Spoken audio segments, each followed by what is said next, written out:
Católica Andrés Bello.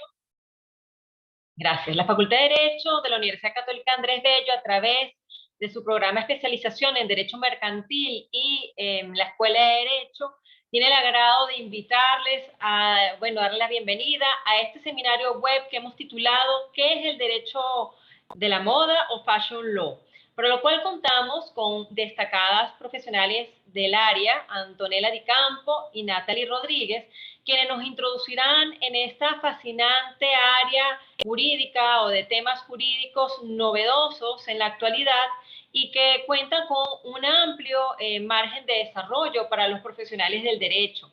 En efecto, desde el posgrado de Derecho en la Universidad Católica Andrés Bello se ofertará a partir del primer periodo del próximo año académico de 2022 un diplomado como curso de extensión sobre Derecho a la Moda, con vocación interdisciplinaria y transversal mediante la incorporación de temas propios no solamente del derecho, sino de otras disciplinas, como por ejemplo aspectos económicos y de comercialización, lo cual corresponde también a esa vocación de internacionalizar cada vez más a los abogados venezolanos, todo lo cual corresponde entonces alineando las propuestas que vemos en contextos globales, en países como Colombia, Brasil, México y España. Sin más preámbulos, les presentamos nuestras panelistas, no sin antes recordar que al final de sus exposiciones, que serán 2, abriremos entonces el espacio para responder a algunos comentarios, algunas preguntas que se hayan generado. Agradecemos que vayan participando en el chat de preguntas a lo largo de la ponencia, de manera de poder recoger al final las dudas principales que se planteen. Así que iniciaremos con la abogada Antonella Di Campo, que nos explicará qué se entiende hoy día por derecho a la moda, cuál ha sido su origen, su principal precursora, nos planteará el panorama general de la situación actual a nivel global. Antonella Di Campo es fundadora y actual directora del Fashion Law Institute de Madrid, profesora del Fashion Law, de esta nueva área jurídica, con posgrado en producción de moda, con máster en propiedad intelectual, nuevas tecnologías y competencias de la Universidad de Rey Juan Carlos y Pons Escuela de Negocios en Madrid, máster en Relaciones Internacionales y Comercio Exterior en la Litier Escuela Internacional de Negocios, Madrid, y cursó estudios en el programa de Derecho Mercantil de nuestra universidad y ha trabajado en el área corporativa y es consultora en temas de Fashion Law. Bienvenida, Antonella Di Campo, la audiencia es toda suya. No se me escucha ni bien ni mal. Hola, buenas tardes, ¿cómo están? ¿Me oyen? ¿Sí? Perfectamente. Ok, muchas gracias. Bueno, ante todo, bienvenidos a todos los que estén en esta webinar. De verdad que mis primeras palabras de felicitaciones por tener la inquietud y querer conocer lo del Fashion Law. Y en especial quiero dar las gracias a la Universidad Católica Andrés Bello, que es un referente de formación profesional y educativo en nuestro país, Venezuela. No quiero extenderme mucho porque de verdad que vamos a dar unas pequeñas píldoras en este corto tiempo y ya quiero empezar a hablarles un poco sobre lo que es el Fashion Law o Derecho de la Moda. Antes de comenzar quiero saludar a Natalie Rodríguez y por supuesto a Milena, que es importantísimo extender esa invitación. ¿Por qué hago esto? Les comento, en esta presentación quiero hablarles sobre lo que es el área personal. Lo he determinado como una historia personal. En lo personal y en lo particular creo que en la nueva era que vivimos nos hemos olvidado un poco de las personas, de esa calidad humana. Y para mí, ante todo, tiene que existir esa consideración y conocimiento de la persona que tenemos enfrente. Por ese motivo, en mi presentación, antes de hablarle de Fashion Law, quiero comentarles quién soy yo, por qué estoy aquí y por qué me han invitado. Ante todo, soy venezolana, nacida en este país, soy abogada, me gradué en el año 2001 en la Universidad Santa María de Caracas y posteriormente hice estudios de Derecho Mercantil en la Universidad Católica Andrés Bello y bueno, tuve la oportunidad de ser becada para ir a estudiar en España, en Madrid, hice un máster en Relaciones Internacionales, Comercio Exterior y Propiedad Industrial e Intelectual. Esto que he denominado como una historia personal es para comentarles lo que soy. En primer lugar, soy una apasionada del derecho. Me encanta el derecho. En mi país, Venezuela, he ejercido como abogado litigante y he trabajado para despachos y en especial para entidades financieras. Fui abogada in-house o también como abogada externa del Banco Mercantil, una reconocida institución venezolana. Posteriormente, en esto que les quiero decir, ¿qué me trajo? ¿Por qué estoy hablando de Fashion Law? Cuando comencé a hacer mis estudios en España, me percaté que existía la especialidad de Derecho de la Moda, que había surgido en los Estados Unidos. Me llamó mucho la atención porque en España, en el momento que yo decido ir a España, no existía nada relacionado con el Fashion Law. No había estudios de Fashion Law. Esa inquietud o esa necesidad de saber de qué iba el Fashion Law me hizo investigar, indagar sobre esta nueva especialidad y, por supuesto, más adelante se los voy a comentar, por supuesto, a crear el Fashion Law Institute Spain. Ese año 2014-2015, evidentemente, hasta este momento, ha implicado que es un aprender constante, un aprender de qué va esta nueva disciplina jurídica que hoy en día está muy en boga de muchos profesionales del derecho, sobre todo las nuevas generaciones. ¿Por qué les cuento esto? No es porque realmente el foco de atención sea mi persona en mi vida profesional. Les cuento por lo siguiente. En mi experiencia personal de todos estos años, se ha creado una especie de estereotipo con respecto a los profesionales que deciden estudiar Fashion Law. Se cree que el que estudia Derecho de la Moda o quien se inclina por ejercer como Fashion Lawyer es una persona que de pronto no le gusta mucho el derecho, que ha estudiado Derecho por mera casualidad o porque los padres le han motivado a estudiar y ve en el estudio del Fashion Law como una forma de distraer un poco lo que es el ejercicio de la abogacía. Tengo que decirles, señores, que el Fashion Law es una profesión o es una especialidad tal cual como puede ser derecho de familia, derecho civil, derecho penal o cualquier otro tipo de derecho. Les cuento que yo soy abogada litigante. Para los que viven aquí en Venezuela, saben lo que eso implica. Era de las abogadas que iba a los tribunales cada vez que era necesario y veía mis casos.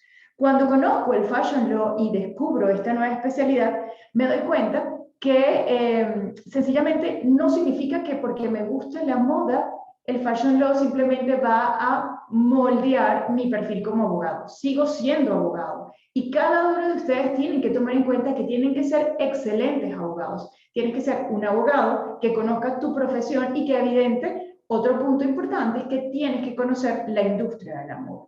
En ese sentido, Susan Scaffidi dice en una de las tantas entrevistas que le han hecho que ser abogado de moda no significa o no está dirigido para personas que prefieran ver desfiles a ser abogados o ir a un tribunal. De eso no va el derecho de la moda. El derecho de la moda es como cualquier otra industria, o la moda es como cualquier otra industria que evidentemente genera grandes cantidades de dinero.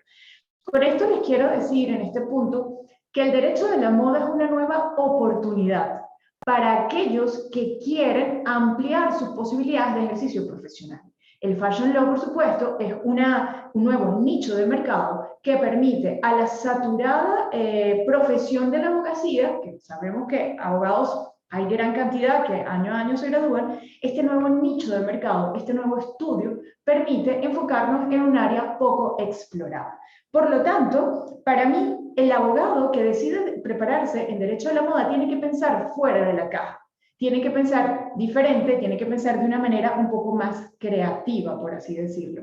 Y en este sentido, quiero comentarles que como primera premisa para estudiar Fashion Law, tienes que entender que tu cliente, si es un diseñador, si es una marca de moda, va a necesitar que como abogado de moda, tú entiendas su lenguaje, conozcas su lenguaje. En ese sentido, quiero hacer referencia a lo que dice uno de los libros, de los tantos libros que tenemos que leer y que tenemos que tomar en cuenta. Es una escritora que se llama Tamara González. Ella escribió un libro muy sencillo, muy fácil de leer, que se llama Manual de Moda. Ella dice que la industria de la moda es una de las industrias más intimidantes, donde, déjenme bajar esto un segundito, dice, porque la moda es una industria intimidante, brillante y lujosa, donde da miedo dar un paso equivocado, decir lo que no se debe y ser echado de lado por no saber lo que se debe saber. En este primer momento, quiero transmitirte que tenemos que preocuparnos e interesarnos o interesarnos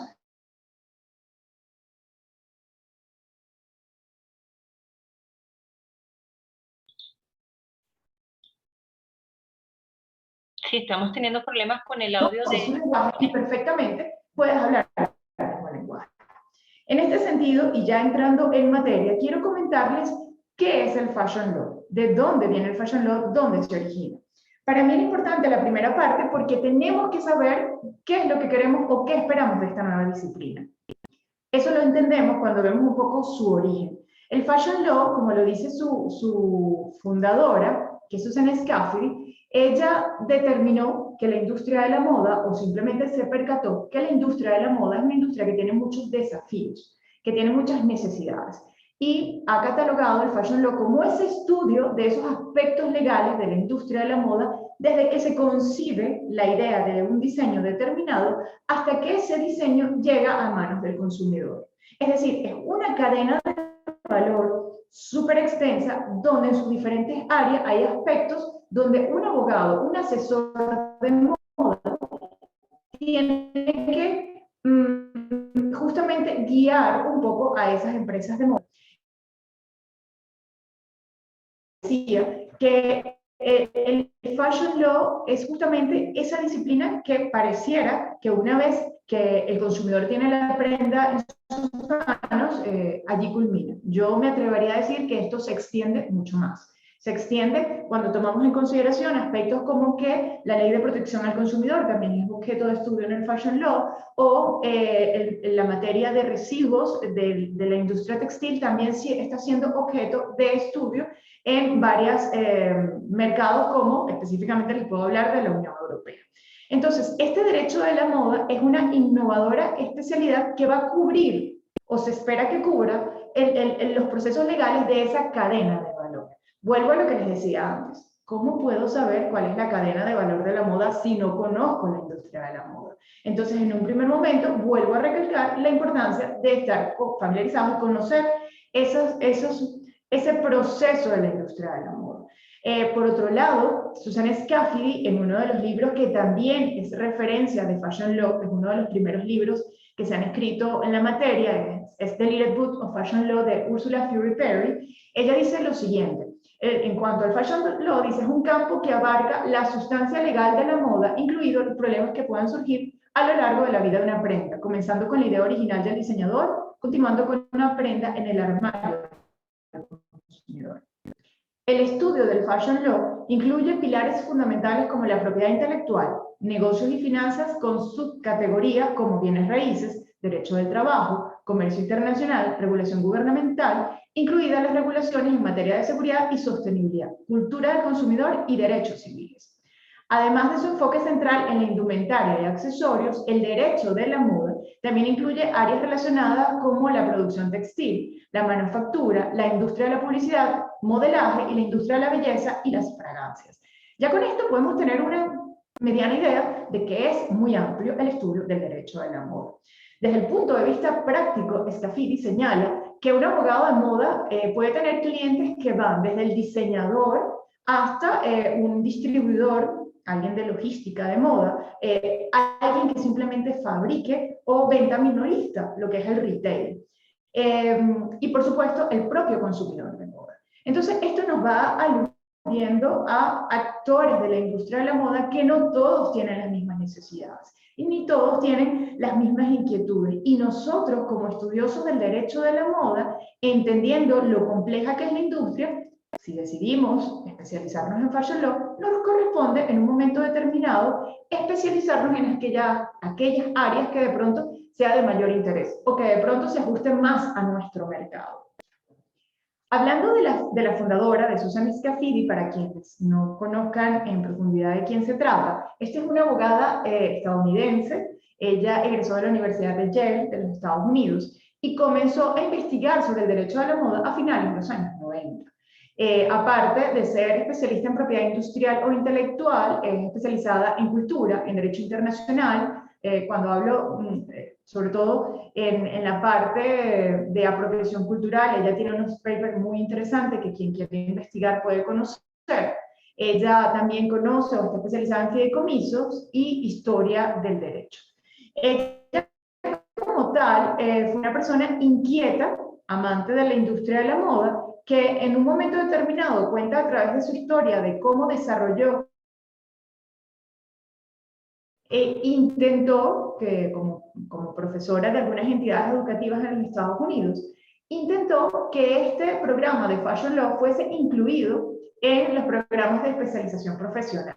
Sin embargo, tuvo unos primeros obstáculos, como el hecho de que era considerado el Fashion Law como demasiado femenino, dice ella particularmente. Las objeciones eran que el fashion law es muy femenino, es muy frívolo, y ser un abogado de moda sería ser tomado poco en serio. Estas primeras objeciones que ella recibió no implicó que iba a desanimarse, muy por el contrario, continuó de manera solitaria hablando sobre el derecho de la moda y generó un primer blog que se puede llamar, que es el primer blog que existe en Fashion Law, que se llama The Counterfeit Chic. Este blog, que vamos a ver si acá nos podemos conectar para quienes quieran indagar, desde el 2018 no ha vuelto a escribir, evidentemente imagino que no debe tener muchas posibilidades de escribir en el blog, pero bueno, quienes quieran indagar un poco sobre estos orígenes del Fashion Law de parte de Susan Scafidi, tienen allí el link para que puedan dirigirse a este primer blog. Bueno, posteriormente ella continuaba indagando y escribiendo sobre Fashion Law y empezó, es muy curioso porque ella comenta su experiencia de ese ofrecimiento que hacía varias escuelas de derecho para que el Fashion Law fuese una nueva especialidad, y textualmente ella dice algo que me llama bastante la atención. Dice, algunos de ustedes ya conocen la historia de los orígenes del derecho de la moda y el camino hacia la respetabilidad. ¿Ok? Esa lucha que ella tenía porque fuese considerado el Fashion Law como una especialidad más del derecho, decía, mi interés de larga data para que los académicos senior miopes que casi prohibieron la investigación sobre el tema. Era demasiado femenino, demasiado frívolo, nadie te tomará en serio. No importa los fascinantes temas teóricos y el hecho de que la moda es una industria de $1 billón. Eso eran algunas de las que ella recibía. Después dice que su regreso a seguir escribiendo e indagando en el Fashion Law y su tenacidad por escribir sobre este tema, por supuesto, la motivó a continuar en su trabajo de, yo diría, la primera bloguera fashion lawyer que existe hasta ahora conocida. Y ella continuó su trabajo en este blog. Esto le permitió hacerse un camino, seguir siendo conocida como esa pionera en derecho de la moda, hasta que llegó su oportunidad en el 2006. Scafidi propuso a la Universidad de Fordham de Nueva York lanzar este primer programa de formación de derecho de la moda. Ellos le escucharon, le dieron la oportunidad de lanzar este programa y actualmente es el programa pionero en derecho de la moda y sigue existiendo este programa como tal. Bueno, no se conecta, pero igualmente en la presentación voy a ponerla a disposición para si posteriormente alguien quiere tener estos links. Luego, en el 2010, ella crea o funda el Fashion Law Institute de New York. Este es el primer instituto en el mundo dedicado al derecho a los negocios de la moda. Tiene sede en Fordham Law School y es independiente y sin fines de lucro. Fashion Law Institute New York es la primera institución justamente que trata de dar soporte a los nuevos diseñadores, soporte legal, por supuesto, asesoría legal, y trata de orientar a aquellas personas que tienen interés en estudiar el derecho de la moda. En una de las entrevistas que le han hecho a Scafidi en una publicación especializada en moda que se llama The Business of Fashion, que desde ya les recomiendo, si quieres dedicarte al Fashion Law, tienes que empezar a ubicar este tipo de publicaciones y estar atento con las noticias que ocurren en el negocio de la moda. Ella, en esta entrevista del 2015, le preguntan qué la motivó a crear el derecho de la moda. Ella respondió, el derecho de la moda no existía, así que tuve que crearlo. Hay leyes de arte, de deporte, de entretenimiento, de salud, leyes bancarias, pero no hay un campo de leyes dedicado a la moda que se encuentra entre las industrias más grandes del mundo y que literalmente nos toca a todos. Las casas de moda y los diseñadores siempre habían consultado a los abogados sobre cuestiones diversas, pero no había recursos especializados o capacitación específica disponible para apoyar a la industria. En esto personalmente quiero comentarles que tengo varios conocidos y amigos en la industria de la moda y me manifiestan lo mismo, que hay abogados que cubren un poco sus necesidades de consultas legales determinadas, pero si salen de esas consultas legales determinadas, muchas veces no tienen algunas respuestas para situaciones que surgen que en un primer momento para un abogado que no es especializado en la moda son inesperadas. Y siempre me ha manifestado eso, que ella era manager de una importante empresa de moda francesa en España y siempre habían situaciones que surgían y que en un primer momento, desde el punto de vista legal, no tenían esa respuesta por parte de los abogados. Bueno, eso está cambiando y va a seguir cambiando, porque de hace unos años para acá, varios profesionales y varias instituciones están despertando ese interés por formar a las nuevas generaciones en Fashion. El Fashion Law Institute Spain, que es esa institución que creó Scafidi, actualmente sigue muy activa, depende o tiene el apoyo y el asesoramiento de la CDFA, que es el Consejo de Diseñadores de Moda de América, y en su momento la que era su presidenta, que era Diane von Furstenberg.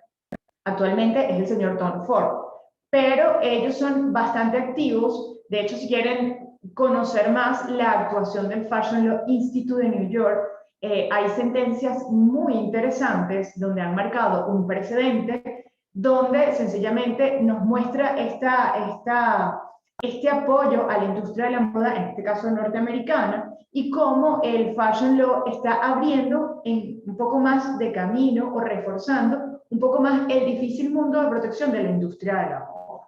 Y bueno, esto se está avanzando, está evolucionando, y ahí, como les decía, hay casos en particular que ha manejado el Fashion Law Institute Spain, donde han obtenido sentencias exitosas. Si a alguien le interesa indagar, les puedo mencionar un caso como Star Atlética, donde se discute la conveniencia del derecho de autor en la protección del diseño de moda. ¿Okay? G-Star contra Star Atlética es una de las decisiones más interesantes donde Fashion Law Institute Spain, a través de Scafidi, tuvo una intervención determinante.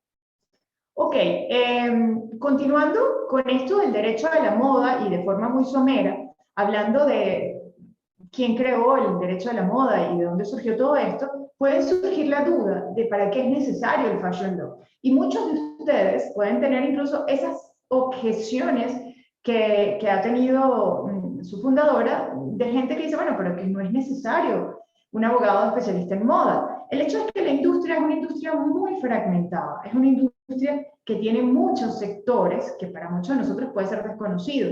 Al ser una industria tan fragmentada, necesita o tiene necesidades diferentes.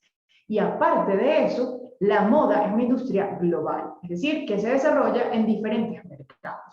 Y una motivación bastante interesante es que es una industria que representa el 3% del PIB mundial, es decir, una industria que genera fuentes de empleo, una industria de la cual la economía de muchos países depende de forma importante. Si alguien quisiera saber el porqué de estos cambios y esta incorporación de estas nuevas especialidades en la abogacía, pudiera equipararlo cuando surgió el derecho al deporte o el sport law. La industria del deporte es conocido por muchos lo importante que es para diversos países, particularmente España, donde yo estoy, es una industria donde el deporte genera grandes números, genera números importantes. Y en los primeros países también. Esto dio origen a que se generara o se formara un abogado especialista en sport law o derecho al deporte. Lo mismo ocurre con el fashion law. Es una industria muy nicho, una industria muy especializada que definitivamente se está abocando por tener abogados especialistas en el área. ¿Qué situaciones pueden requerir un abogado de moda? En un primer lugar, pensaríamos en casos de infracciones de marca, de derechos de marca, es decir, para proteger un poco una marca registrada o proteger un diseño. En esos casos es lo primero que nos viene a la cabeza, pero no es lo único. Ustedes pueden estar de acuerdo conmigo con que la industria de la moda, al igual que muchas otras industrias, va evolucionando y la tecnología cada vez nos permite nuevos retos para nosotros consumidores y para la misma industria. Sin ir muy lejos, si pensamos un poco en la industria del deporte, es súper conocido cómo la innovación y cómo la aplicación de nuevas tecnologías a calzado del deporte, a prendas deportivas que determinan muchas veces el éxito o no de los profesionales de alto standing o de grandes competiciones, este tipo de innovaciones marcan una diferencia contra una marca versus otra, ¿no? Y en esto claramente nos puede decir el hecho de que Nike, que es una de las grandes empresas de moda del mundo y de distribución, es la líder en patentes a nivel mundial con respecto a la industria de la moda. Entonces, un abogado de moda puede ser no solamente para proteger diseños, sino también en materia de patentes, puede ser necesario para contratos de licencia. La industria de la moda ha crecido y es lo que es hoy en día, porque en sus años atrás, luego del desarrollo de la alta costura, muchos de esos grandes diseñadores pudieron licenciar su marca y crecieron en la cantidad exorbitante que hoy en día nos permite conocer quiénes son las grandes marcas de lujo y marcas predominantes en la industria de la moda. Pudiéramos pensar en un abogado de moda para lo que es el financiamiento de una marca de moda, contratos con proveedores, evidentemente los contratos de trabajo y contratos de trabajo especializados. Si alguien tiene duda de esto, imagínense los diversos problemas que han surgido con diseñadores y marcas conocidas cuando, si ustedes hacen un poco de seguimiento, escuchaban noticias donde había problemas de cláusulas o incumplimiento de cláusulas de no competencia cuando un director creativo de una famosa marca se iba con la competencia.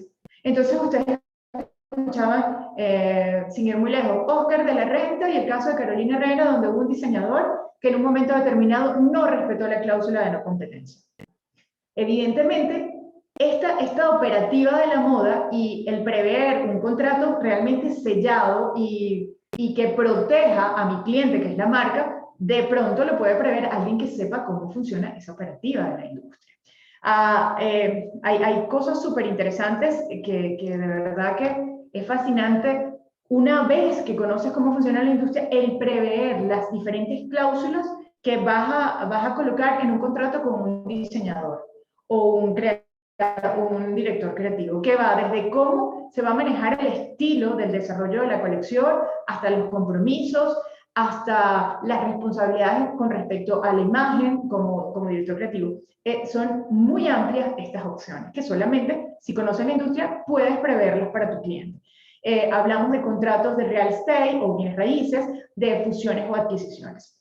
En general, la industria de la moda o el fashion law va a cubrir esas necesidades de la industria, pero de forma especializada, de forma enfocada. Se dice que el fashion law, evidentemente, son especialidades preexistentes en el derecho, que unidas o con conocimiento de cómo funciona la industria, va a perfectamente ser como un traje a la medida para esas marcas de moda. Y así es que tenemos que ver el derecho de la moda o el fashion law en general.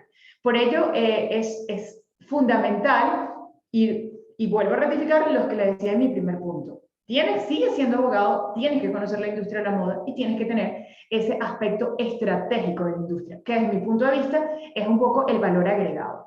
Por otra parte, ya para ir cerrando un poco y no extenderme más de lo debido, quiero hablarle un poco del origen del derecho de la moda. Este origen del derecho de la moda hasta ahora conocido no se remonta únicamente a Scafidi en Nueva York. Hay trabajos previos que nos hablan de dónde surgió esta inquietud por ajustar las disposiciones legales a una industria tan importante como es la moda y el lujo. En ese sentido, podemos retrotraernos al año 2000.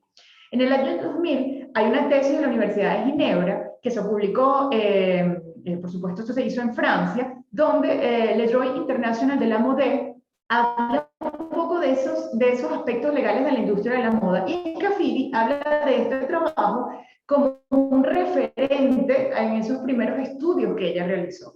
Aquí está el link, la publicación todavía existe.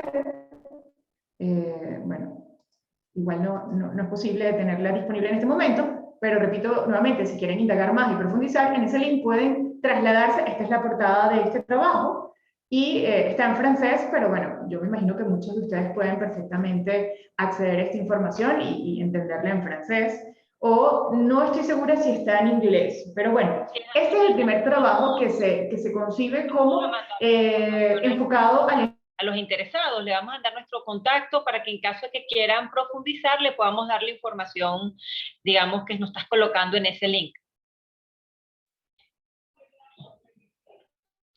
Antonella, te perdimos.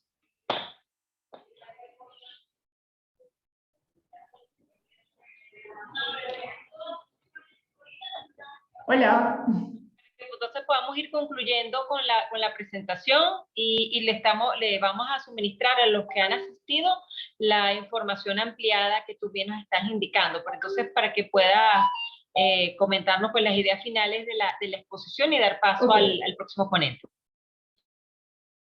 Ok, entonces, al final, lo que les comentaba, si decides estudiar Derecho a la Moda, si decides indagar en Derecho de la Moda, mi recomendación es que tienes que saber que tienes que estudiar, que el abogado de moda sigue siendo abogado y que en todo caso es un área súper diversa, súper rica en conocimientos, pero va a requerir que tengas la plena capacidad y conciencia de conocer la industria. Esa sería la gran conclusión o mi mayor consejo para aquellos que deciden estudiar Fashion Law. Hay una parte súper fascinante que evidentemente no da oportunidad de comentarles, pero si quisieran ver la relación de la moda con el derecho, desde años históricos del desarrollo de la humanidad, ya existen leyes que regulaban la vestimenta. En ese sentido, si desde el punto de vista legal quieren conocer el origen del derecho a la moda, tienen que trasladarse o ir un poco a las leyes suntuarias. Allí van a entender que desde siempre la moda ha estado relacionada con la sociedad, que sigue siendo un lenguaje de la sociedad, y los aspectos políticos y estructuras, incluso de gobierno, pudiera decirse, porque las leyes suntuarias justamente querían controlar y querían que la población tuviera, de acuerdo a las diferentes disposiciones, tuvieran apegadas a lo que establecía las disposiciones suntuarias de diferentes países. Entonces, un abogado especializado en moda debe entender cómo funciona la industria, debe conocer qué tipo de situaciones y clientes puede encontrar. Ser abogado de la moda requiere tener un conocimiento de vanguardia de ambas materias, del derecho y de la moda. La industria como tal es fascinante, es muy interesante, es muy llamativa, pero para sobrevivir en la industria de la moda, y realmente tener éxito como fashion lawyer, les invito, vamos a investigar, conocer cómo funciona la industria y por supuesto ajustar lo que hasta ahora conocemos como abogados a esa industria tan fascinante y demandante. Y ojo, esto es solo el inicio, porque es un constante estudio, es una constante actualización. Eso es lo que quería transmitirles en estos pocos minutos y decirles que el camino comienza y felicito a aquellos que decidan estudiar Fashion. Muchísimas gracias, Antonella. Nos ha dado pues, el panorama amplio sobre el cual nos estamos manejando en este seminario web, destacando pues, la importancia que tiene este reconocimiento de una especialidad que regula áreas económicas, todos vinculados a la moda, la importancia, resaltar la importancia de la moda no desde ahorita, sino desde hace tanto tiempo y el reto que tenemos los abogados para trabajar esta área desde el punto de vista global, integral, como un todo, ¿no? De manera sistémica. Muchísimas gracias. Entonces, ya para ahondar un poco en los temas que nos interesan concretamente en Venezuela, nuestras regulaciones, nuestros retos como país en esta área, tenemos a un abogado cabista, Natalie Rodríguez. Bienvenida, Natalie. Natalie Rodríguez París es egresada de nuestra facultad, especialista en Derecho Financiero, también de nuestra universidad. Desde el año 2001 está integrando el equipo Lega, en el cual es actualmente socia. Se destaca en su ejercicio profesional la tributación internacional, además que no solamente es un tema de impuestos, sino de comercio exterior, aduanas, inversión extranjera, comercio electrónico, emprendimiento y por supuesto la moda y otras actividades económicas como industria farmacéutica y agrícola. Es asesora para clientes internacionales y nacionales y se encuentra actualmente radicada en España. Perdón. Bienvenida, Natalie. Muchísimas gracias a la Universidad Católica Andrés Bello, a la división de posgrado. Gracias a ti, Milena, por la excelente presentación y por la oportunidad que me brindan de compartir con ustedes algunos highlights de dónde estamos en este momento en general en la industria de la moda y muy específicamente en el caso venezolano. Les voy a compartir la presentación. Antes de arrancar con ella, les quiero comentar que en las pruebas que estuvimos haciendo, pues hay unos videos bien interesantes en dos aspectos particulares que en el modo presentación, no, aunque se les da clic, pues no ruedan en la presentación, pero igual que comentó Antonella, voy a dejar a la disposición la misma, en modo PowerPoint rielan perfectamente, e igualmente luego Milena les compartirá por el chat los links para que los vean, son bien interesantes. Igualmente yo les voy a comentar un poco el contexto. Un poco para que entiendan de dónde viene mi participación o mi foco en la especialización de Derecho de la Moda, pues a raíz de asistir a varios clientes en la firma, tanto emprendedores que hemos visto crecer y hemos visto apuntalar sus marcas a nivel internacional, como ocurre, por ejemplo, con el caso de Port de Bras Athletic Leisure, o incluso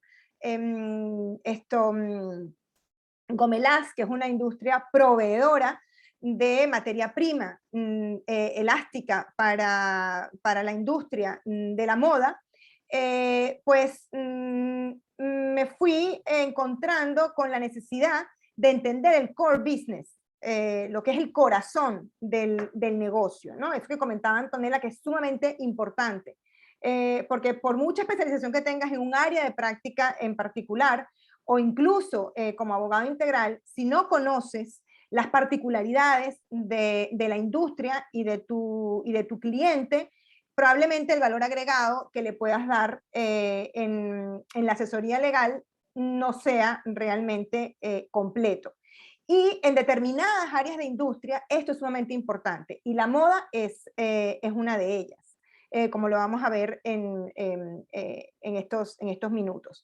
Pero yo quiero ponerlo un poco en contexto, y tenemos que entender en dónde estamos actualmente para luego ver hacia dónde vamos y ya entrar de lleno en lo que es el derecho de la moda en el caso particular y específico venezolano. Bueno, en términos generales, la digitalización de la economía, de todos los procesos económicos, es tendencia. Y es algo que, como muchos dicen, llegó para quedarse. La COVID-19 sí fungió como un acelerador, pero hay muchos expertos que coinciden, y yo con ellos, en que fue un mero acelerador, que ya los procesos naturales de la economía iban tendiendo a la tecnificación, y lo que hizo la COVID fue de manera exponencial acelerarlos. En el caso particular de la moda, se vienen redefiniendo los procesos tanto de manufactura como distribución. Y esto no solamente por o producto derivado de la digitalización de la economía, sino también por dos aspectos fundamentales que sin duda alguna inciden en cualquier negocio y particularmente en el de la moda. Y esto es el impacto ecológico que genera la industria de la moda. Es la segunda, aunque no lo creamos, más contaminante del mundo, y los patrones de consumo que han venido cambiando. Actualmente el consumidor de hoy y el consumidor del mañana es un consumidor que es mucho más consciente, busca un producto que no impacte de manera negativa el ambiente, porque todos estamos concienciados con relación a la necesidad de cuidar nuestro planeta. Acabamos de culminar la cumbre de la COP en Glasgow, precisamente por el impacto ambiental que se está generando. Y como les digo, la moda es la industria o la segunda industria contaminante a nivel mundial. Entonces, este panorama ha llevado, sin duda alguna, a que el modelo de manufactura que marca tendencia, o que venía marcando tendencia, que es el fast fashion, se replantee. El fast fashion o moda rápida Era una oferta que se sustentaba en constante cambio de productos, por eso nosotros íbamos a Zara o H&M una semana y veíamos unas piezas y la semana siguiente ya veíamos otras, aunque estuviéramos en la misma temporada. Esto cambió, dislocó completamente la manera de producir, la manera de distribuir en la industria de la moda a lo que era en el pasado, que se hacían campañas, lo que se llamaba por las temporadas. Entonces estaba la temporada de los mid-terms, otoño, primavera, invierno y verano. Y esto hizo replantear completamente todo el esquema para bajar los precios y que haya un consumo mucho más rápido, y se generaban pues, producciones de prendas de vestir a una producción mucho mayor.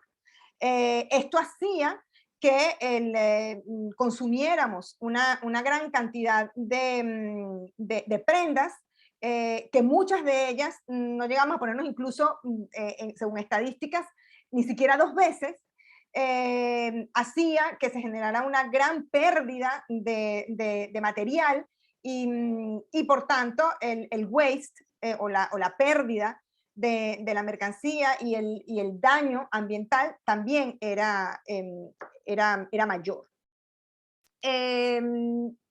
Estas circunstancias han llevado, lo que les comentaba antes, del gran impacto y el cambio en el consumidor, o esa mayor conciencia en el consumo, han llevado a la moda a replantearse las redes de producción, la manufactura, la distribución, para justamente garantizar ese customer experience, ese customer journey, y que pues, los proyectos económicos sean sostenibles y atiendan a lo que realmente el consumidor está buscando.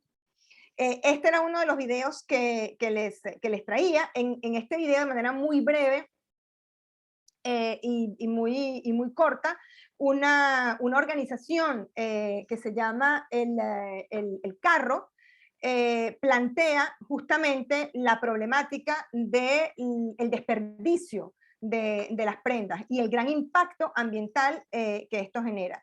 Yo no sé si Milena puede compartir por el chat, es el segundo link que te pasé, Milena, para que cuando tengan oportunidad no lo dejen de ver. Realmente es impactante ver cómo es todo el proceso de manufactura, como una misma prenda que desechamos y que ya no está de moda al mes siguiente, podría bien reciclarse, bien ser utilizada de otra manera, y de ahí cómo ha esto llevado a campañas incluso de grandes plataformas de retail, como fue el caso de H&M, de comprar. Te compraban, o bueno, te compran la ropa que ya no te sirve, que ya no quieres, por kilo. Y entonces ellos eso luego lo reciclan. Esa es una vía, y la otra incluso también, porque también todo lo que tiene que ver con la producción de la fibra textil es muy contaminante. Entonces, incluso desde el labrado de las fibras, la producción del algodón. Entonces, ahorita vemos que hay productos que tienen una etiqueta que se denomina Joint Life, y eso te garantiza que desde la producción de la fibra textil del algodón hasta su manufactura y fabricación se han cumplido con determinados parámetros para garantizar que se trata de una manufactura ecosostenible.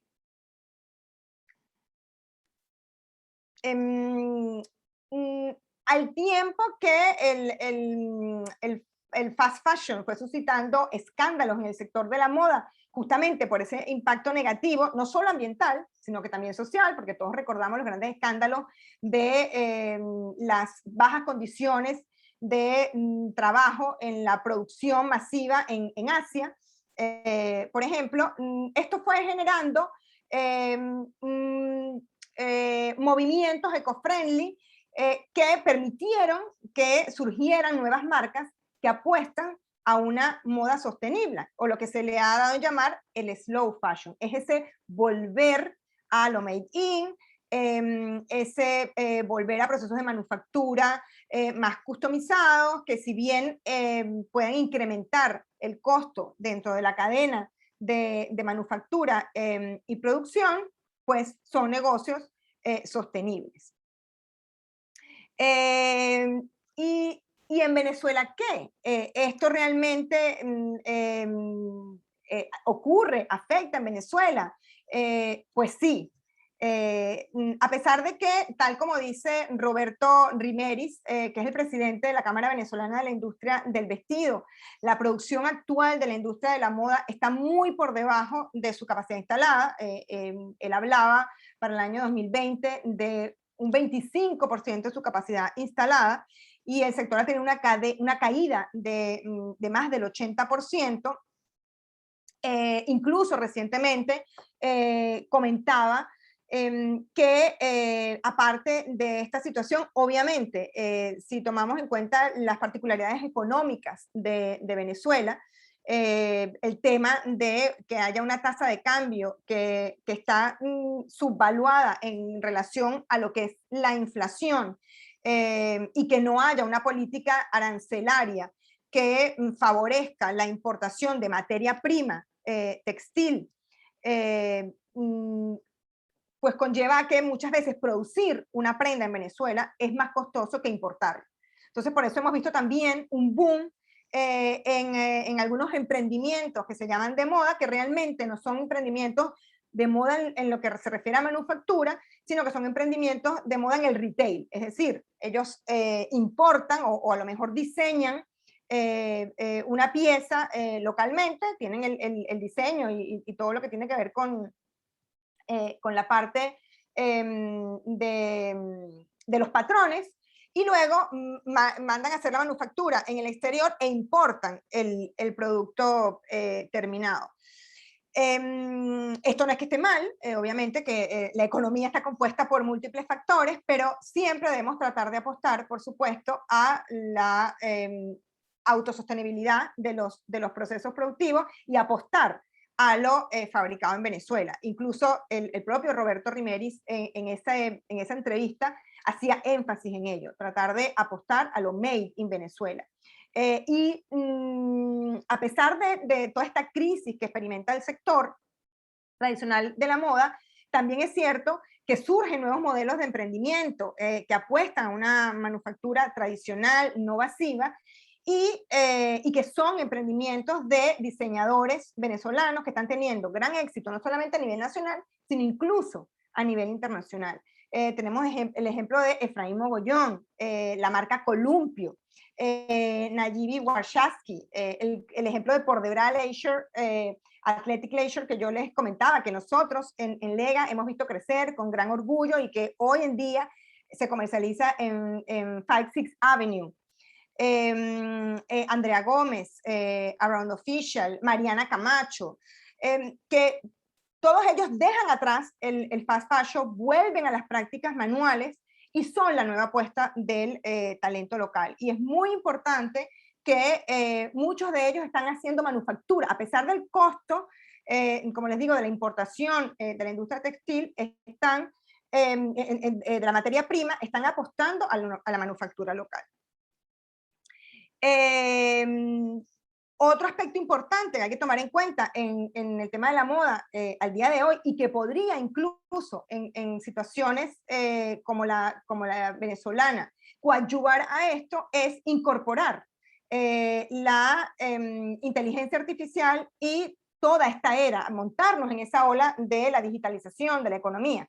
Y aquí les pongo un ejemplo de una plataforma que recientemente han desarrollado en Europa y que me parece una maravilla, que es una startup que surge justamente para dar respuestas a este sector y que genera toda una conexión de comunidad para que los freelancers, proveedores, fabricantes, incluso en pequeña escala, se puedan poner de acuerdo, puedan allí incluso cerrar sus operaciones y sus transacciones, lo que reduce el tema de que tengas que trasladarte con lo que eso cuesta a las ferias de la moda para ver los textiles. Obvio, siempre la experiencia de viajar y poder ver el textil será importante, pero aquí lo puedes reducir porque allí puedes tener toda una visual, incluso a través de la inteligencia artificial, que prácticamente es como si estuvieras teniendo la tela en tus manos.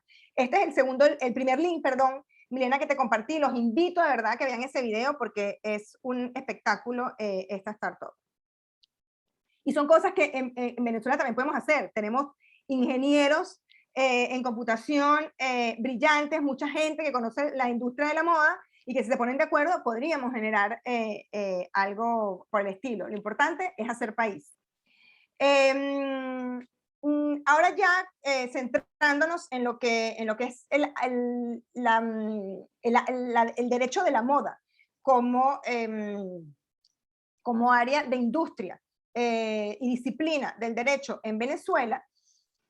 Esto lo quiero pasar rápido para ir ya a la transversalidad, a pesar de que muchas veces se asocia de manera exclusiva o cuando nos hablan de fashion law o derecho de la moda, lo que inmediatamente pensamos es la protección de la marca, el área de la propiedad intelectual, y es muy importante, sumamente importante tenerlo en cuenta, es nuestro primer asset en cualquier emprendimiento de moda. Lo primero que tú tienes que cuidar es tus diseños y tu marca, y la construcción de la marca. Y para ello, por supuesto, tienes que apalancarte en la propiedad intelectual.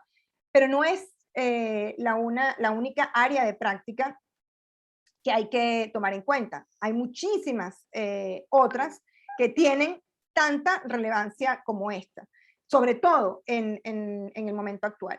En derecho del trabajo y derecho corporativo de los contratos, derecho de las nuevas tecnologías, especificaciones legales en materias de e-commerce, derecho de protección de datos, bueno, la propiedad intelectual que ya la mencionamos, derecho de la imagen, muy, muy importante, sobre todo con las nuevas formas de publicidad que se están llevando a través de los influencers, y por supuesto el derecho fiscal o derecho tributario. Y ustedes me dirán, no me está diciendo nada nuevo.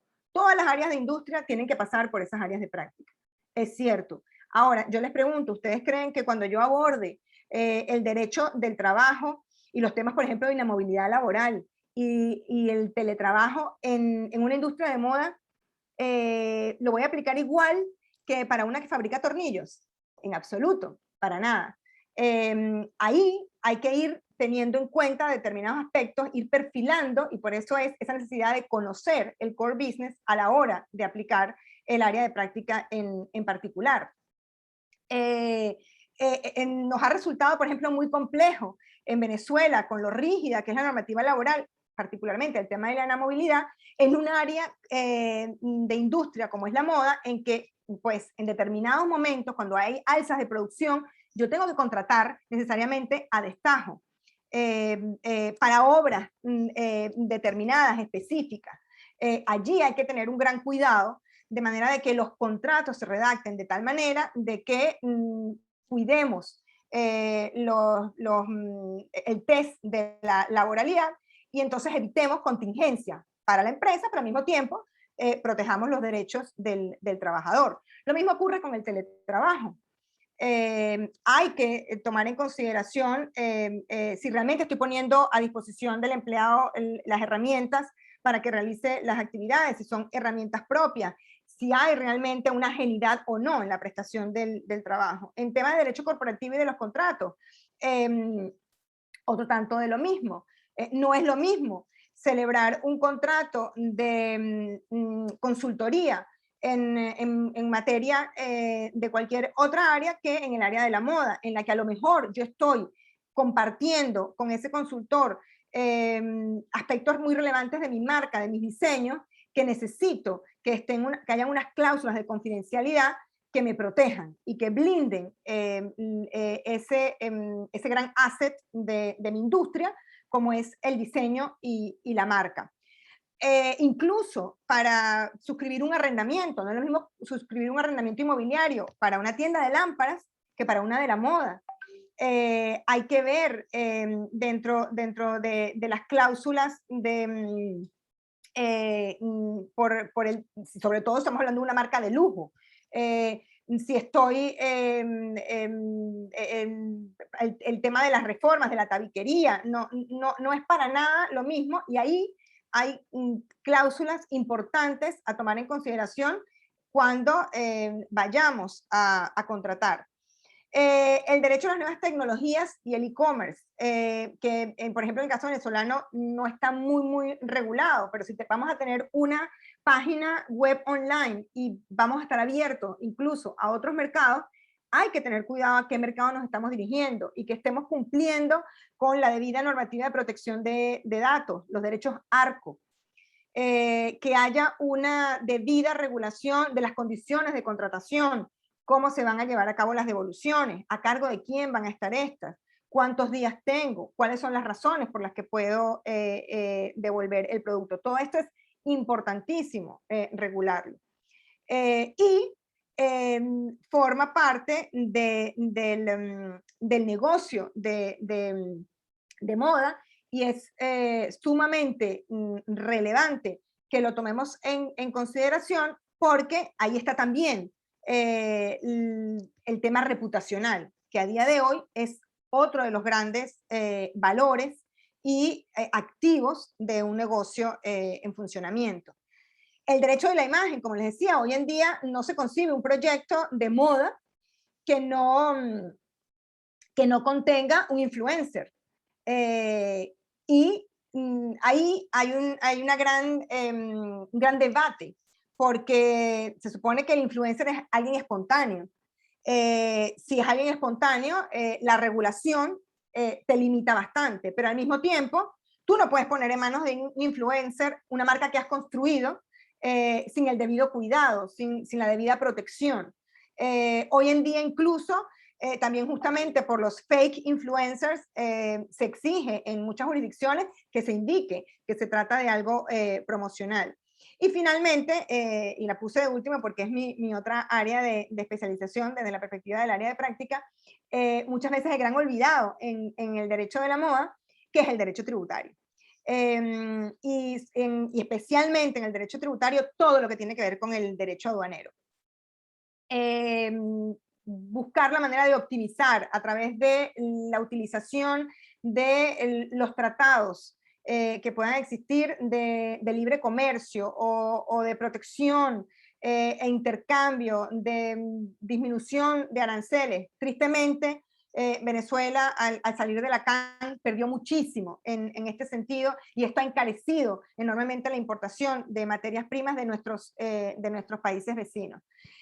Bueno, creo que con esto, para no tampoco extenderme mucho más del tiempo, culmino con lo que quería, que era darles una visión muy general y global de en dónde estamos, hacia dónde vamos en el mundo del derecho de la moda, y la importancia de la transversalidad del derecho en esta área de industria y en esta disciplina. Muchísimas gracias por la oportunidad y completamente a la orden.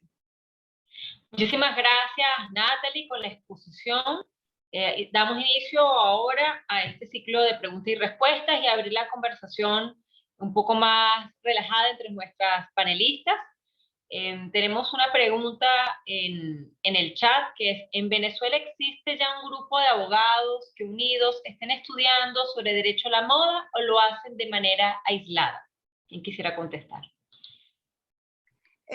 Sí, a ver, hay muchas iniciativas, sobre todo académicas, en esto las universidades y los centros de posgrado han jugado un papel importante, y por eso yo también, igual que Antonella, celebro muchísimo que mi alma mater se lo esté planteando. Creo que es sumamente importante.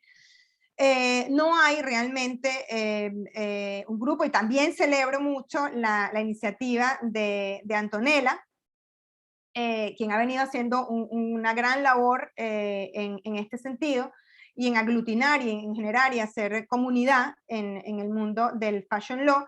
En Venezuela no hay realmente un grupo. Sí han habido iniciativas desde la Asociación de Propiedad Intelectual, ASIPI, pero muy enfocadas exclusivamente en el tema de propiedad intelectual.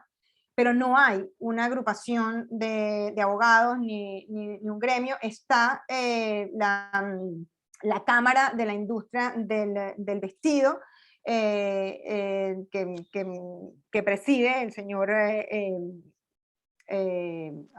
me fue el nombre,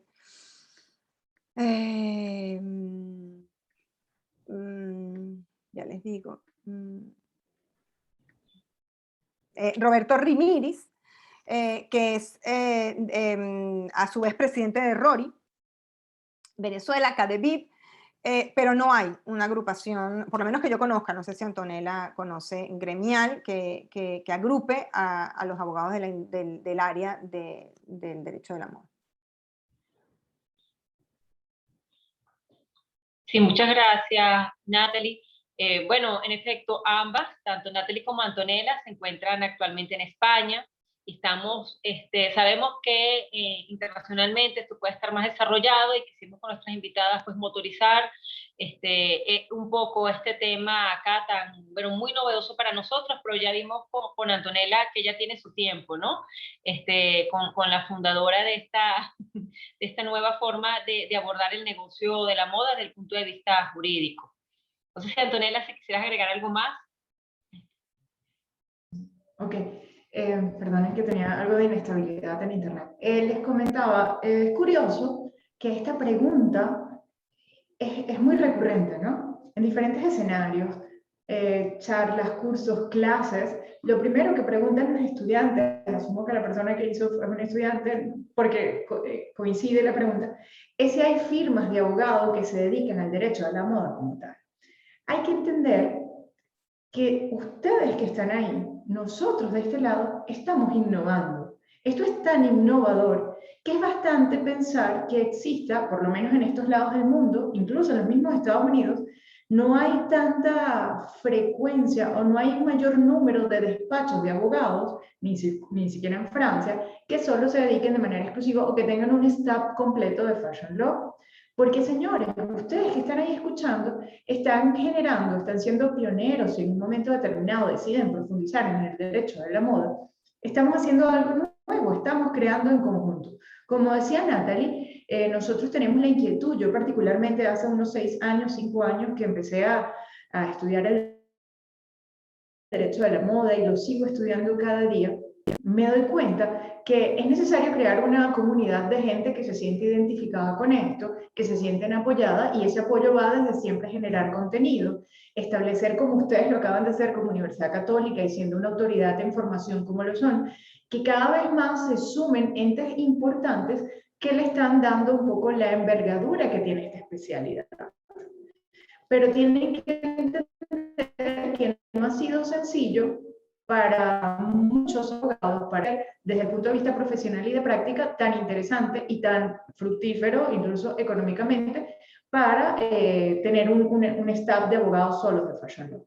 Entonces, viendo el lado positivo, cada vez más personas se suman, pero tú que estás allí puedes ser uno de esos pioneros que va a marcar la diferencia cuando el fashion law definitivamente se consolide en un 100% y que ya llegue a su mayor esplendor como ejercicio profesional.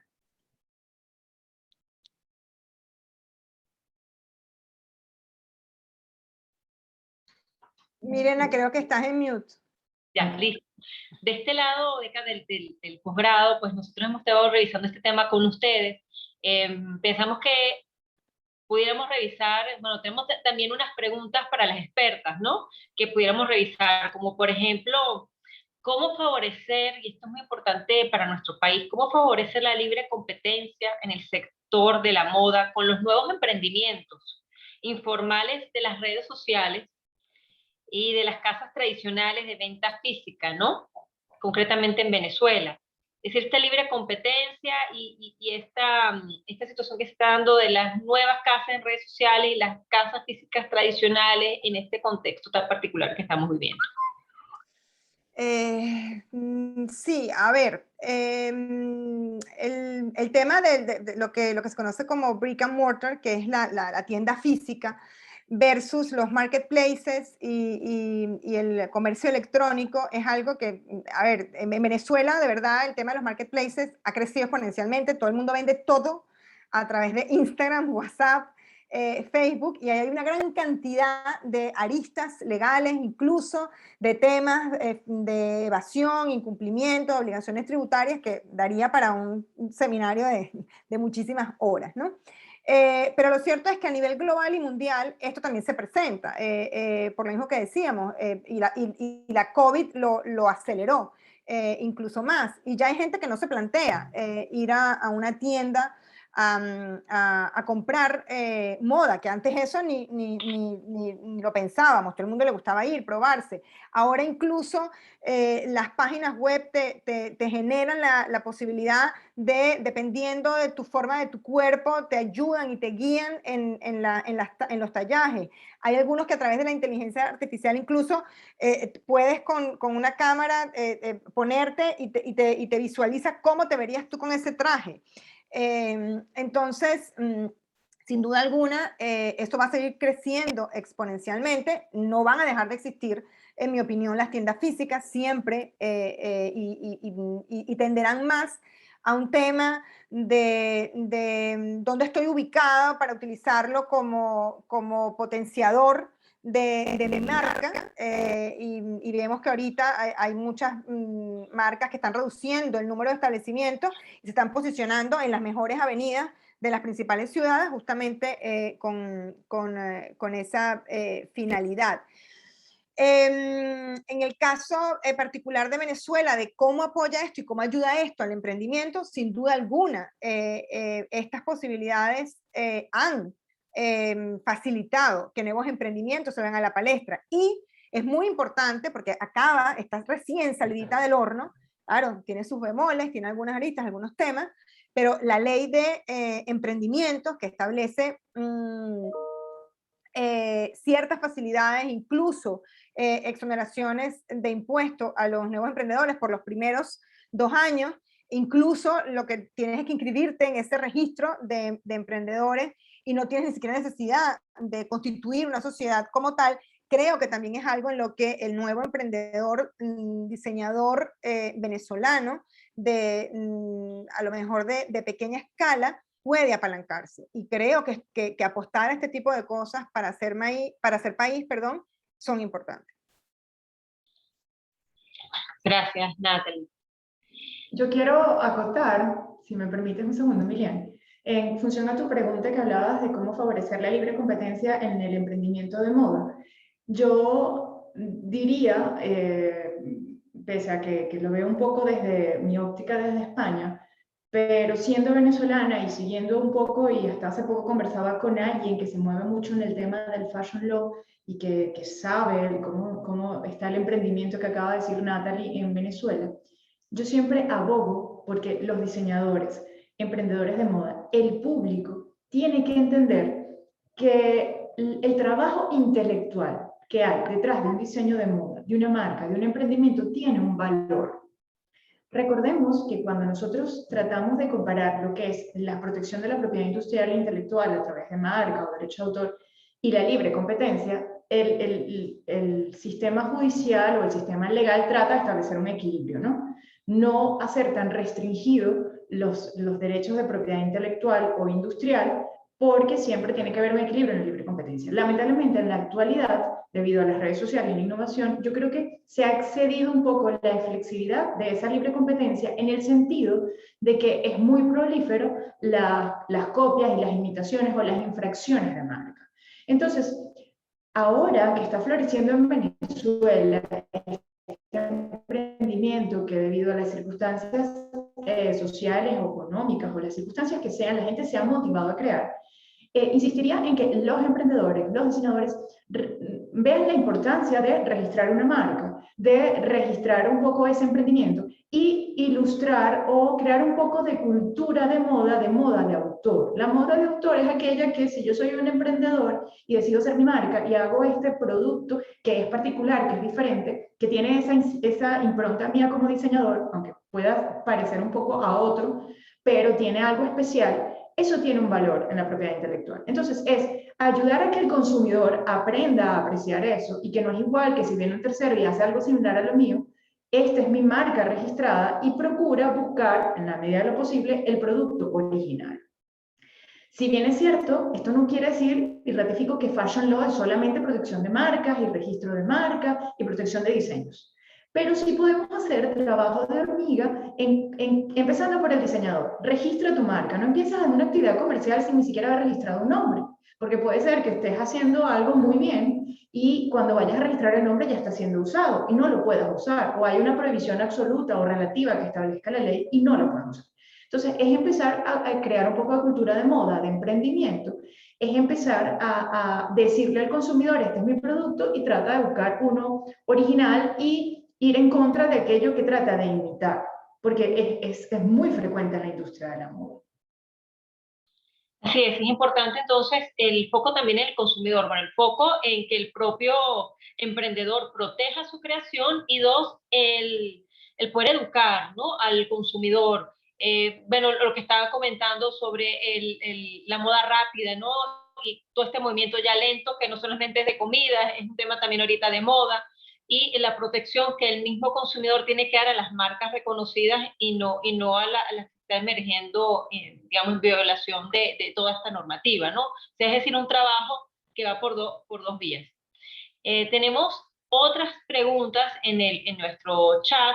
Una de ellas me parece más bien con un tono práctico, quizás no sé si lo manejen nuestras panelistas. La segunda pregunta sí me parece que puede ser muy interesante, ¿no? La primera es, ¿qué recurso ofrece en la actualidad el SAPI para los diseñadores de moda en Venezuela? La segunda es, ¿conocen si hay iniciativas para renovar el marco jurídico en Venezuela en materia de propiedad intelectual? Bueno, el SAPI ofrece, por supuesto, para los diseñadores de moda las mismas opciones que ofrece para cualquier diseñador o que quiera patentar igualmente también algún diseño industrial o registrar y proteger una marca. Es decir, a través del Servicio Autónomo de Propiedad Intelectual justamente es que podemos lograr todo eso que Antonella mencionaba con anterioridad. Y es muy importante tener presente, porque a veces nos centramos solamente en la marca, y ahí es como decía Antonella, hay que cuidarlo todo. Tú tienes que ver también cuáles son tus identificadores de marca, si tienes un color particular asociado que quieras registrar dentro de ese logo, si tienes un diseño, dibujo asociado a tu marca que también quieras registrar. El típico ejemplo del lagarto o el cocodrilo de Lacoste, por ejemplo, o las 3 rayitas de Adidas, ¿no? Todos esos elementos son importantes y pueden ser protegidos justamente a través del SAPI. No sé si más o menos eran esos términos que estaba planteada la pregunta, si hay alguna, o si Antonella quiere completar algo más allí. Quiero ratificar un poco lo que tú decías en relación a que de forma conocida o expresa, el SAPI no tiene alguna prerrogativa para la industria de la moda. Recordemos que la industria de la moda es tan importante en este país como pueden ser otras. Yo lo enfocaría más, tengo entendido, hace algunos días vi que están abogando por apoyar el emprendimiento en Venezuela. No sé si eso va a decantar alguna normativa, alguna legislación que de manera temporal, porque eso no puede ser permanente, pueda apoyar y ver de qué forma apoyar. Sí les puedo decir con propiedad, por ejemplo, que en este año 2021, sí, en este año 2021 la EUIPO, que es la Oficina Europea de Propiedad Intelectual, a pymes donde se paralizó la economía mundial, sacó un programa de apoyo económico para el registro de marcas a nivel europeo. Este apoyo estaba muy bien porque iba desde algo de hasta un 70 o un 80% del coste de registro de una marca a nivel europeo. Eso sí es un programa en particular que no está dirigido solamente a la industria de la moda, está dirigido a muchas industrias, pero alguien que se desenvuelva en la industria de la moda lo puede hacer. Yo, si yo soy un emprendedor de moda, me orientaría más hacia ese tipo de apoyos hacia el emprendimiento, pero hasta ahora, conocido, no hay un apoyo de exoneración o un menos pago para una marca de moda, por ejemplo. No, y en efecto, como bien apuntaba Antonella y comentaba un poquito antes, ya está en Gaceta Oficial y ya entró en vigor la ley de emprendimiento, que como comenté sí que tiene algunos beneficios, no lamentablemente en temas ni de registro ni de patentamiento, solamente hay unos beneficios fiscales allí previstos de exoneración y el llamamiento a las autoridades estadales y municipales, porque obviamente el Poder Nacional no tiene potestad tributaria para incidir en ellas, a que hagan lo propio. Sería bien interesante que dentro de este esfuerzo que está haciendo el gobierno, el legislador considerara lo que comenta Antonella y se planteara un programa de apoyo al registro de las marcas, como tú bien dices, no específicamente en la moda, pero los emprendimientos en general, porque es también un elemento importante, sin duda alguna. Estupendo. Y ahorita una última pregunta, al menos que tenemos este lado, creo que no tenemos más preguntas del público, es en materia impositiva, ¿no? Los pagos impositivos, la facturación por temas de servicios públicos y su impacto en la industria de la moda, ¿no? En las empresas que se dedican a esto, o sea, ¿qué tanto peso, qué tanto impacto pueden tener estos pagos? Sí, a ver, la carga tributaria en general es algo que ha golpeado duramente a la industria venezolana en general. El tema de las tasas por el tema de servicios como el aseo urbano es realmente dantesco. Aquí se está pagando en Venezuela por aseo urbano, muchísimo más de lo que podría pagar en Europa o en Estados Unidos por el mismo servicio. El tema del aseo urbano es particularmente grave.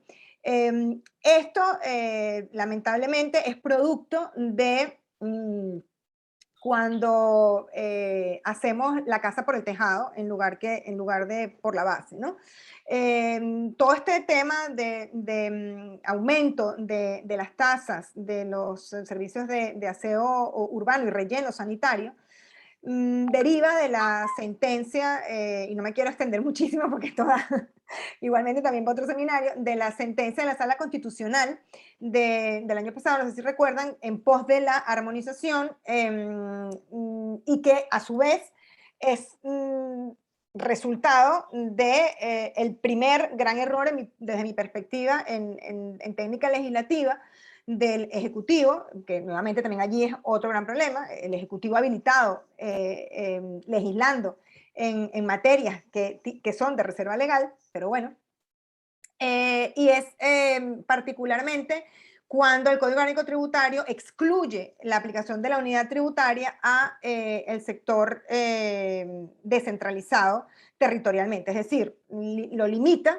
a las obligaciones nacionales, a las obligaciones tributarias nacionales. Entonces, solo el CENIAT puede aplicar la unidad tributaria o la Administración Tributaria Nacional puede aplicar la unidad tributaria como unidad de valor. Entonces, los municipios se encuentran que no tienen cómo determinar las tasas con una unidad, empiezan a crearse un montón de unidades distintas por cada municipio, eso genera un caos, y la Sala Constitucional no consigue mejor manera que decir, señores, vamos a armonizar esto aquí, y yo voy a encargar además a un ministro para que se ponga de acuerdo con ustedes y saquen una plantilla que establece los límites máximos y mínimos. Se les ocurre la brillante idea de utilizar el petro como unidad de medida y ahí empezó el desastre y es lo que ha llevado a la situación en la que estamos ahora, que sinceramente, bueno, también es importante tener en cuenta que la Sala Constitucional mantiene abierto ese expediente y se han llevado muchos casos, incluso recientemente del municipio de Maracaibo, por ejemplo, en que se han tomado medidas y se ha declarado la inconstitucionalidad de las reformas. Entonces, hay que estar muy al caso particular, pero sí, sin duda alguna, es un elemento que ha afectado duramente a la industria en general, como digo, y por supuesto a la de la moda en particular.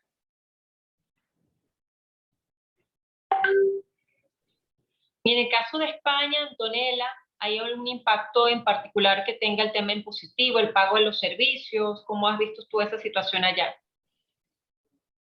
¿Te refieres para las empresas que se dedican a la producción de moda? Sí. ¿Te refieres a eso, no? O sea, el pago... Mira, en España la mayor dificultad, más que el coste operativo, que sí lo hay, es diferente. La problemática estaría enfocada en el consumidor, por así decirlo. Y en esto me refiero particularmente si pensamos en una marca de moda de autor. Cuando yo les decía en mi exposición que la moda es una de las industrias más fragmentadas, tenemos que entender que no todas las marcas de moda son iguales y que no todo el mundo hace de la misma forma moda. Habrá gente que solamente tiene un retail, es decir, una tienda donde compra el producto fuera y simplemente lo vende.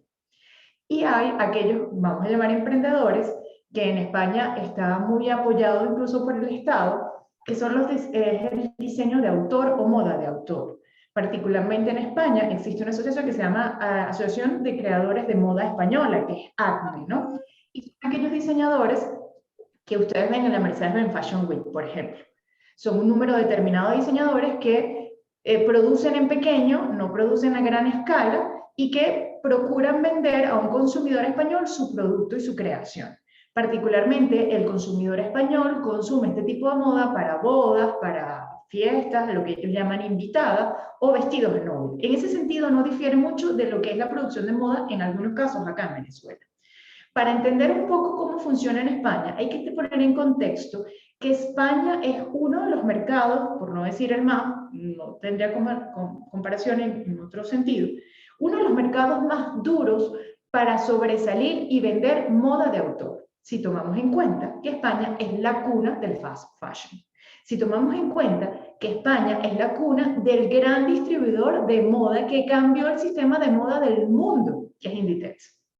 Al existir este referente que ha revolucionado a la distribución de la moda a nivel mundial, que ha revolucionado el consumo de moda. Cuando nosotros le preguntamos a un español, cualquiera, yo tengo amigas que me han comentado, lo que era comprar moda en España hace unos cuantos, podemos hablar de 2 décadas atrás, era una moda aburrida, una moda monótona, una moda muy uniformada, porque solamente tenían acceso a diseños diferentes y algo más llamativo, aquellos que pudieran tener un wallet, un presupuesto que les permitiera comprar de pronto un poco de moda de autor o moda particular.